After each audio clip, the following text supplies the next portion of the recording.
was late October when I decided to take a solo camping trip. I'd been feeling the stress of work piling up, and the idea of disconnecting completely, just me and nature, sounded like heaven.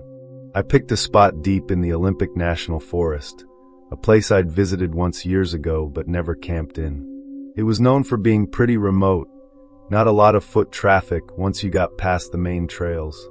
I figured that was perfect, absolute solitude. I packed light, just my small tent, a sleeping bag rated for colder weather, a few MREs, and a filtered water bottle. I told my brother where I was going, roughly, and when I expected to be back. Just a precaution, though I didn't anticipate needing it. I set up camp late afternoon on a Tuesday, tucked away beside a small, fast-moving stream. The air was crisp, already hinting at winter, and the smell of damp earth and pine needles was exactly what I'd been craving.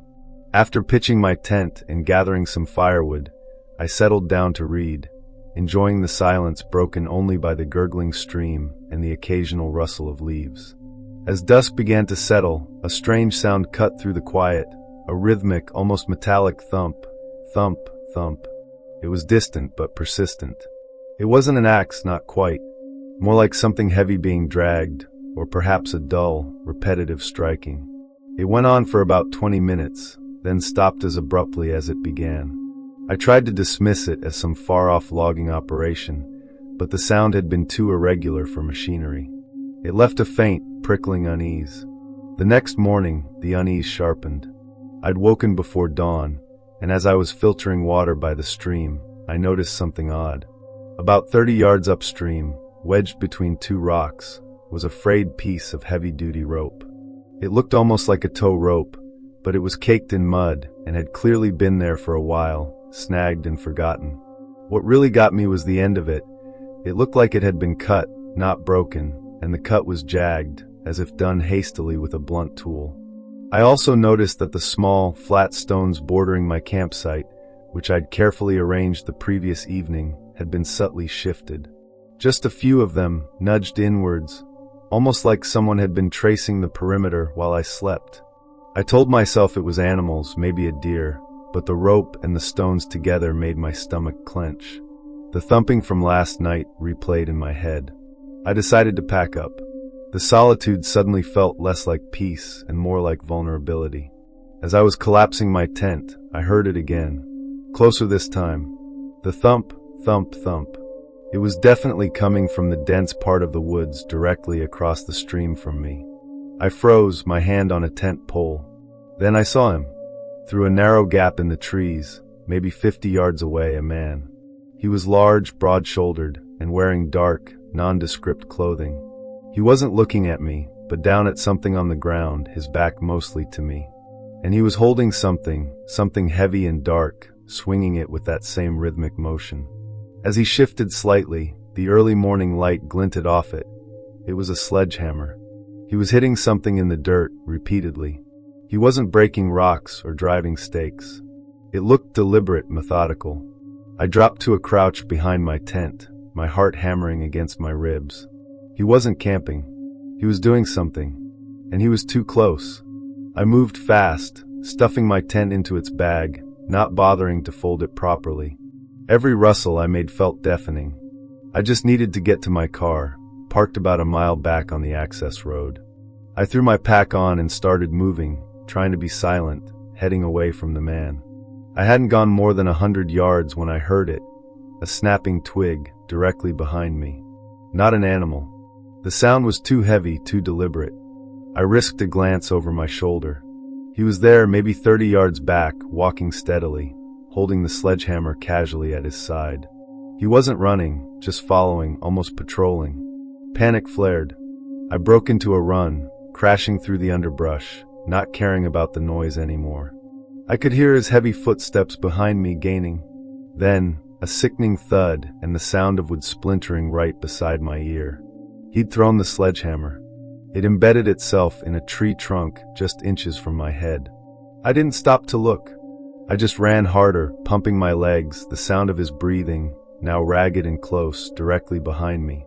I heard him laughing, a low, guttural chuckle.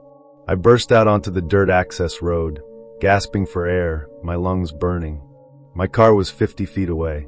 I fumbled for my keys, my hands shaking so bad I could barely hold them. I heard him gaining, his heavy boots crunching on the gravel. Just as my fingers closed around the keys in my pocket, I felt a hand clamp over my mouth, brutally pulling me back. A metallic, earthy smell filled my nostrils. I dropped my bag and elbowed backward, connecting with something soft. He grunted, and his grip slackened just enough for me to twist free. I jammed the key into the ignition, threw the car in reverse, and stomped the gas. He was right there, his face inches from the window, a blank, intense stare. I saw the glint of something in his other hand, a long, rusty rebar, sharpened to a wicked point. As I peeled out, gravel spitting, I saw him take a swing, the rebar shrieking against the window as I sped away. I didn't stop until I reached the nearest gas station, shaking uncontrollably. I called the sheriff from a payphone. They found the sledgehammer still in the tree, and they found the rebar discarded near where my bag had fallen. What they found next chilled me to the bone. About a quarter-mile from my campsite, hidden in a thicket, they discovered a crudely dug pit, several feet deep. Inside, among some loose dirt and branches, they found the other end of that frayed rope, neatly tied off to a heavy, custom-made metal stake, hammered deep into the ground. It wasn't a trap for animals. It was for something else. Someone else. And they told me, based on the age of the disturbed earth and some old food wrappers, that he'd been out there for at least a week, probably longer. Waiting. Just waiting for someone like me to wander into his quiet patch of woods.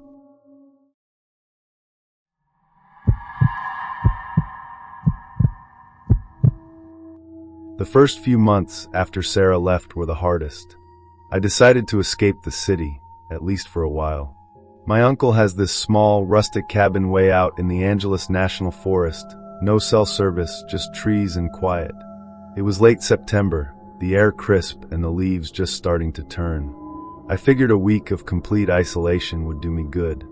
I arrived on a Tuesday afternoon, unpacked my meager supplies, and spent the first day just listening to the silence. It was peaceful, almost healing. That night, around midnight, I was reading by the light of a battery-powered lantern. The cabin was old, creaky, but the sounds were just the house settling, the wind in the pines. Or so I told myself. Then I heard it, a distinct thump from outside, like something heavy hitting the porch. I froze, my book still in my hands. It was too solid to be a falling branch, too close to be an animal. My heart started to quicken, but I tried to rationalize it. Probably just a deer, I thought, or maybe a squirrel knocking something off the railing. I waited, straining my ears, but heard nothing else. After a few minutes, I convinced myself it was nothing and went back to my book, though my eyes kept darting towards the windows. I couldn't shake the feeling. An hour later, I was still on edge. I got up to use the bathroom, and as I walked past the living room window, I saw it. A faint light flickered in the distance, deep in the woods, where there should have been nothing but darkness. It was brief, like someone turning on a flashlight for a second, and then off again. My breath caught in my throat. This wasn't an animal. This wasn't the wind. Someone was out there. Panic began to claw at me. I rushed to the front door, double-checked the deadbolt, then did the same for the back door and every window. My eyes scanned the cabin for something, anything I could use. A heavy iron poker from beside the fireplace felt surprisingly good in my hand. I turned off the lantern, plunging the cabin into near total darkness, and found a spot in the corner of the living room, hidden behind a worn armchair, the poker clutched tight. Minutes stretched into an eternity. My ears were on high alert, every rustle of leaves outside making me jump. Then came the sound that truly chilled me to the bone, a faint, almost imperceptible scraping at the front door. It wasn't aggressive, more like someone was gently testing the doorknob, or maybe trying to pry at the frame. I held my breath, my knuckles white on the poker. It stopped, and for a terrifying moment, I thought they were gone. But then I heard footsteps, slow and deliberate, moving from the front porch to the side of the cabin. They stopped right outside the window I was hiding near. I could almost feel their presence, a dark silhouette just beyond the glass. Then a low, guttural grunt, like someone exerting effort, followed by a sudden, violent crack. The glass in the window splintered inward, shards scattering across the wooden floor. I screamed, a raw, involuntary sound, and scrambled backward, hitting the wall. A dark shape began to fill the broken window frame, a large hand reaching in, fumbling for the latch. Adrenaline surged through me. My mind went blank except for one thought: run. I didn't think, I reacted. As the intruder pushed further through the window, I bolted for the back door. My hands fumbled with the deadbolt, my fingers numb with terror. I could hear them scrambling through the broken window, hear their heavy footsteps landing on the floor behind me. The door burst open, and I didn't even look back, launching myself into the inky blackness of the woods. Branches whipped at my face, roots tripped my feet, but I kept running, fueled by pure terror. I could hear them behind me, crashing through the underbrush, grunting, gaining on me. My lungs burned, my legs ached, but the thought of being caught pushed me harder. I veered left, then right, trying to disorient them. Suddenly, the ground dropped away. I tumbled down a steep embankment, landing hard at the bottom. The fall winded me, but I didn't stop. I crawled into a thicket of dense bushes, pulling branches over myself, trying to disappear into the darkness. I lay there, heart pounding, listening. The sounds of their pursuit grew fainter, then stopped. I heard distant, frustrated shouts, then silence. I stayed hidden for what felt like hours, shaking uncontrollably, until the first hint of dawn began to paint the sky. I stumbled out of the woods as soon as there was enough light, half crawling, half running back to the cabin. The window was shattered, glass everywhere, and the screen ripped. But what truly solidified the horror was what I found on the porch. Beside the broken window, partially obscured by a fallen branch, was a small, crudely fashioned wooden doll. Its eyes were black buttons, its head wrapped in twine, and pinned to its chest with a thorn was a single, long strand of my own hair. It was then I understood. This wasn't a random break-in. Someone had been watching me, had planned this. The police, when they finally arrived hours later after I managed to hike to a ranger station, found nothing concrete, no suspects. They told me it was likely some local kids messing around. But the doll, the hair, I knew better. I packed my things and left that day, never looking back. To this day, I can't shake the feeling of those eyes watching me from the darkness, and the chilling realization that some monsters don't hide in the shadows. They just wait for you to be alone.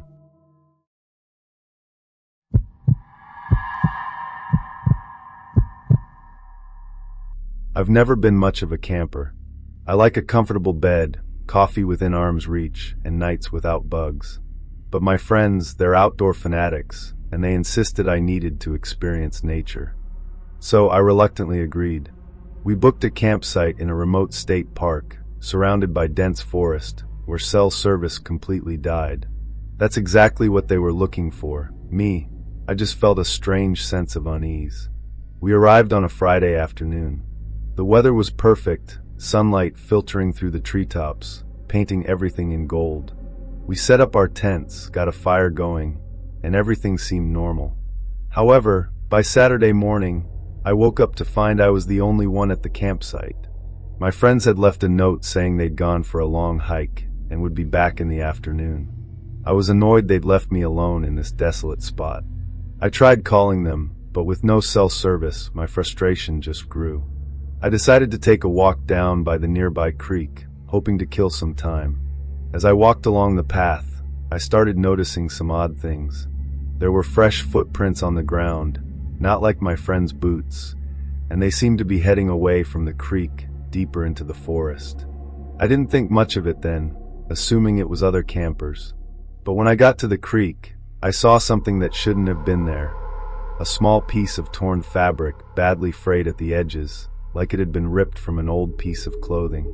It made me feel a little uneasy, because it seemed like there was no one else here but us. As the sun began to set, my unease intensified. My friends still hadn't returned, and the light in the forest started to dim. I sat by the campfire, my ears filled with the sounds of the woods, the rustling of leaves in the wind, the calls of unfamiliar birds, and some more indistinct noises like snapping twigs or maybe footsteps. I tried hard to convince myself it was just my imagination, but my heart was racing. I even kept my car keys within reach, just in case.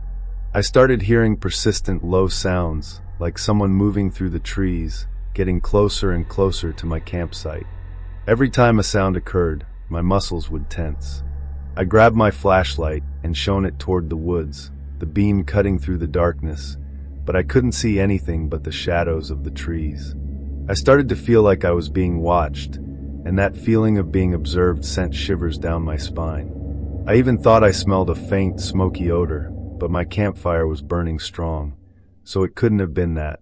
Suddenly, I heard a distinct snap right behind my tent. It was soft, like someone had accidentally stepped on a dry branch. I spun around, my flashlight beam trembling as it pointed in that direction. Nothing. My heart pounded in my throat. I was sure it wasn't an animal. I held my breath, hoping to hear more, but there was only silence and the frantic beat of my own heart. Night had completely fallen, and it was pitch black. My friends still weren't back. I had packed everything into my tent, except for the campfire, which was the only thing giving me a little light and a sense of security. I heard rustling in the bushes, then a low grunt.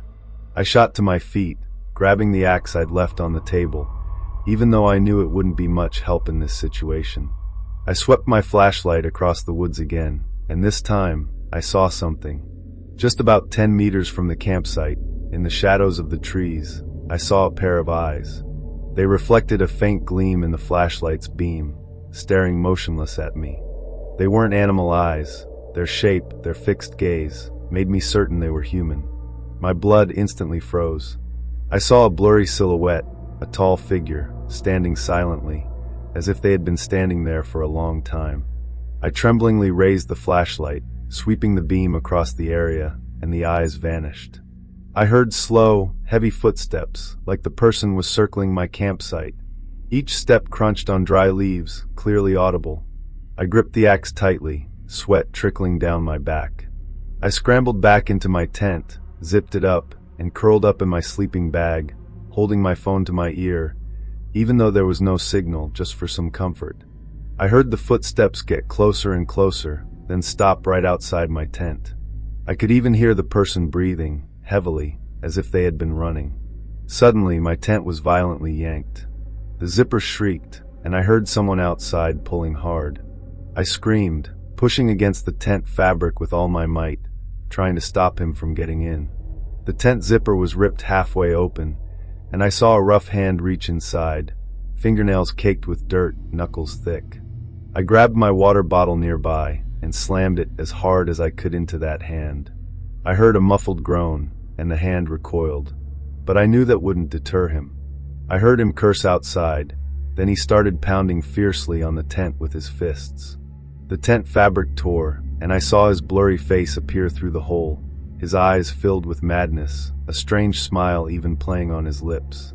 I instinctively recoiled, grabbing a bottle of bear spray from my backpack. My friends had insisted I take it. He reached in again, trying to grab my leg. I shrieked, aimed the spray at the hole, and pressed down hard. A pungent mist shot out, and I heard a cry of agony from outside, followed by violent coughing. He staggered back a few steps, and I heard him fall to the ground, then his pained groans as he struggled. I seized the opportunity and scrambled out of the tent. I stumbled toward my car, my hands shaking so badly I could barely get the key into the ignition.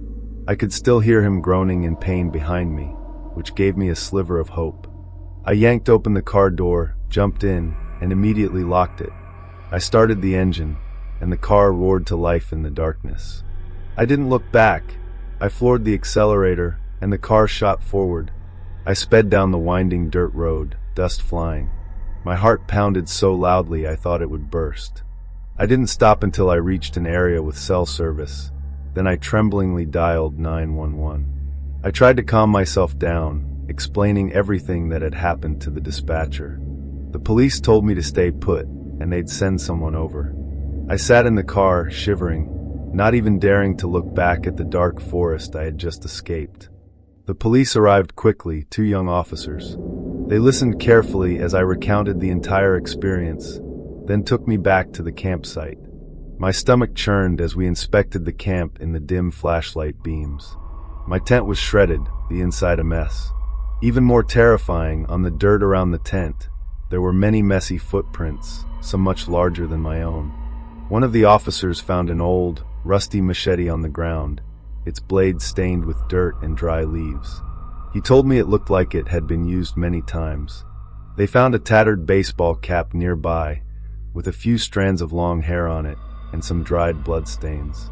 The officer told me they would conduct a thorough search of the surrounding area, but they believed the person had likely escaped deeper into the forest.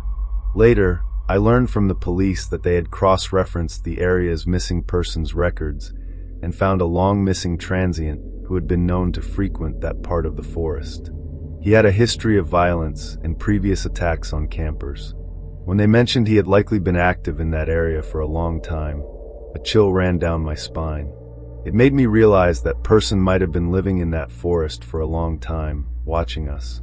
I'll never forget that night, the eyes staring at me in the darkness, and the sound of my tent being ripped apart. I understand now that some places, you're just better off never going to alone. That forest, for me, is no longer nature, but an abyss of unknown dangers that will forever send shivers down my spine. I've never been back,